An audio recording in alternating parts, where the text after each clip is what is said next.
Based ni sa 2021 report mga kasama gikan usa ka US-based nga Health Effects Institute. Okay? yawa. So very reliable Reliable source. kay Day Maisel.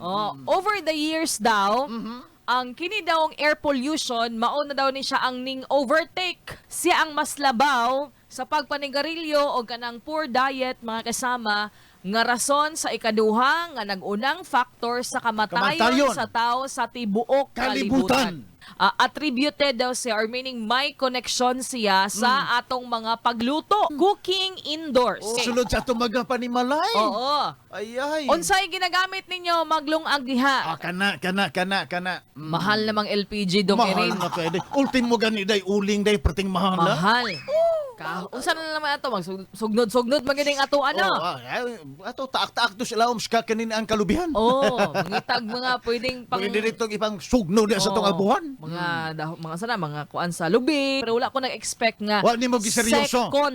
Second nga kuan siya kanang seryoso gid kay siya, no? Kanang bili ko kanang hanggab-hanggab lang. Yes. Kani di ang magluto ta sa atong mga panimalay gamit ang mga gitawag nga dirty fuels Kana. sa English, no? Sa English. Unsa man ang dirty fuels?